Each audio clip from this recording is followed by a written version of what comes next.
अब हम करेंगे कुछ special entries. Bad debt recovered, जिसमें पीछे हमने क्या किया था कि बैड डेट्स हमारे पैसे डूब रहे थे। अब क्या है, बैड डेट की रिकवरी हो रही है। जब पैसे डूब रहे थे, बैड डेट हो रहे थे, तो हमने क्या किया था, डेबिट। क्यों? क्योंकि क्या था, लॉस था। अब क्या हो रहा है, अब रिकवरी हो रही है तो इनकम हो गया, तो ये क्या हो गई, क्रेडिट होगा। कैश आ रही है, cash account debit to bad debt recovered account. क्यों? क्योंकि ये क्या है, इनकम, और कैश क्या है, कम्स इन। फिर है आउटस्टैंडिंग एक्सपेंसेस। आउटस्टैंडिंग एक्सपेंसेस में salary account debit to outstanding salary. इसका मतलब ये है, मान लो हमारे यहाँ जो है एक वर्कर काम कर रहा है और हम उसको सैलरी देते हैं। जैसा कि अभी बताया था, फाइनेंशियल ईयर जो होता है 1 अप्रैल से 31 मार्च तक, मतलब हमें जो भी खर्चा देना है वो हम 1 साल का देंगे। और इस केस में क्या हुआ, हमने 1000 पर मंथ के हिसाब से सैलरी देनी थी 12 महीने की, परंतु हमने पेमेंट जो की है वो कितने की है, 11 मंथ की। तो 1 मंथ की क्या हो गई, ड्यू हो गई। जो ड्यू है वो क्या है, आउटस्टैंडिंग। ऐसे खर्चे जो हमने अभी देने हैं, ऐसे खर्चे जो हो चुके हैं पर फाइनेंशियल ईयर में, अकाउंटिंग ईयर में हमने किसी कारण से उनकी पेमेंट नहीं की है, वो अभी दे हैं, which are yet to be paid, जो अभी हमने देने हैं वो क्या होगा, आउटस्टैंडिंग होगा।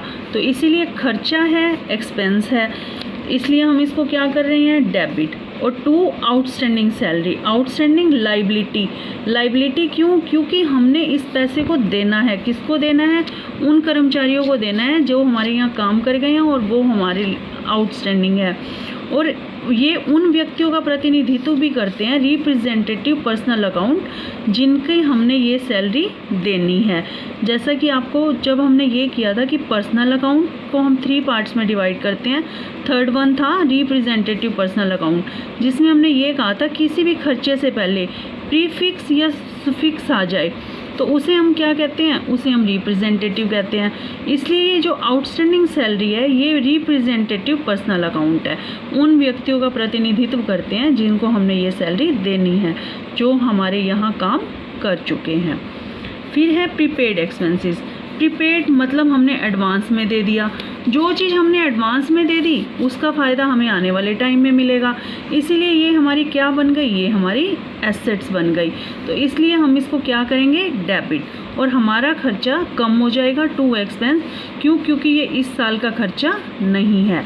मान लो इंश्योरेंस प्रीमियम है, जैसे इंश्योरेंस प्रीमियम हम लोगों ने 1 जनवरी से लेकर 31 दिसंबर तक दिया, पर जो हमारे खाते जो हैं वो कब से, 1 अप्रैल से लेकर 31 मार्च तक क्लोज होते हैं। अब देखिए यहाँ कितना एडवांस आ गया, 31 दिसंबर तक हमारा जो है बंद हो जाएगा। अब 1 जनवरी से लेकर 1 अप्रैल तक, ठीक है, ये हमारा क्या हो जाएगा, एडवांस हो जाएगा। ये जो हमारी एडवांस पेमेंट होगी उसे हम क्या कहेंगे, prepaid expenses account debit to expense account. फिर है डेप्रिसिएशन। डेप्रिसिएशन क्या होता है, जब हम कोई संपत्ति खरीदते हैं, कोई भी एसेट खरीदते हैं, जैसे जैसे हम उसको यूज़ करते हैं वो हमारी एसेट जो है उसकी वैल्यू डिक्रीज़ होती है। जैसे आज हम 5 लाख रुपए की कोई कार खरीदते हैं, हम जैसे जैसे उसको यूज़ करेंगे, पहले साल वो 4 लाख की हो जाएगी, फिर 3 साल की, फिर 3 लाख की हो जाएगी, फिर इस तरह से 2.5 लाख की, इस तरह से 2 लाख की, उसकी वैल्यू जो है कम होती जाएगी। तो इसको बोलते हैं, वैल्यू जो कम होती है वो लॉस है। लॉस है तो डेप्रिसिएशन होगा, तो डेप्रिसिएशन को हम करेंगे डेबिट। और एसेट उसकी अगर हम खरीदते हैं तो हम डेबिट करते हैं, जब उसकी वैल्यू कम हो रही है तो हम उसको क्या करेंगे, क्रेडिट करेंगे। आगे है interest on capital. Interest on capital को हम डेबिट करते हैं, क्यों? क्योंकि ये व्यवसाय के लिए एक्सपेंस है, और कैपिटल को हम हमेशा ही क्रेडिट करते हैं। ये बात हमने अकाउंटिंग इक्वेशन में भी सीखी थी। तो इंटरेस्ट ऑन अकाउंट कैपिटल व्यवसाय के लिए एक्सपेंस है, और टू कैपिटल अकाउंट हम इसको क्या करेंगे, क्रेडिट करेंगे। और नेक्स्ट है drawings account, interest on drawings. जो व्यापारी जो है घर के निजी प्रयोग के लिए पैसा निकालता है तो उसे ड्राइंग्स कहते हैं। जब हम आहरण करते हैं, घर के प्रयोग के लिए पैसे निकालते हैं, तो व्यापार उस पर क्या करता है, उस पर इंटरेस्ट चार्ज करता है, तो ये व्यापार के लिए इनकम है। तो इंटरेस्ट ऑन ड्राइंग्स को हम क्या करेंगे, क्रेडिट करेंगे और ड्राइंग्स अकाउंट को डेबिट करेंगे। अब हम एक बार इंटरेस्ट ऑन कैपिटल को अच्छी तरह से खोल कर समझते हैं।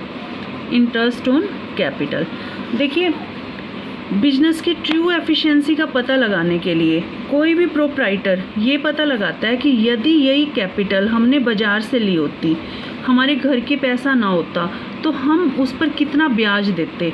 अब मान लीजिए उसने 1 लाख रुपया लगाया, 1 लाख अगर वो 10% के हिसाब से बाज़ार से पैसा उठाता तो 10,000 रुपये जो है साल के उसका एक्सपेंस हो जाता, इंटरेस्ट ऑन कैपिटल। तो इसीलिए ये इंटरेस्ट ऑन कैपिटल एक्सपेंस है और इसको हम क्या करते हैं, डेबिट। परंतु ये पैसा व्यापार से कहीं भी बाहर नहीं जा रहा, इसीलिए व्यापारी जो है वर्ष के अंत में कैपिटल के 1 लाख के साथ 10,000 और जुड़ जाएंगे तो उसकी पूंजी 1,10,000 होनी चाहिए। अब व्यापार और व्यापारी दोनों अलग अलग व्यक्ति हैं। व्यापारी वह व्यक्ति है जो व्यापार को चला रहा है और बदले में प्रॉफिट कमाता है, इसीलिए इंटरेस्ट ऑन कैपिटल का कंसेप्ट आया जो हमें इंटरेस्ट ऑन कैपिटल को एक्सपेंस मानता है। इसी तरह से व्यापार पर इंटरेस्ट ऑन ड्राइंग्स भी चार्ज किया जाता है। अब अगर व्यापार बोलने लग जाए और व्यापार ये कहे कि व्यापारी आप मेरे व्यापार में से इंटरेस्ट ऑन पूंजी पर ब्याज तो लेकर जा रहे हो, परंतु जो घर पर आप पैसा यूज़ कर रहे हो उस पर भी आपको ब्याज देना चाहिए, तभी व्यापार की सही स्थिति का ज्ञान हो पाएगा। इसीलिए इंटरेस्ट ऑन ड्राइंग्स जो है वो क्या है, वो व्यापार के लिए इनकम है। तो इसीलिए इसको हम क्या करते हैं, क्रेडिट, और ड्राइंग्स को हम हमेशा ही डेबिट करते हैं।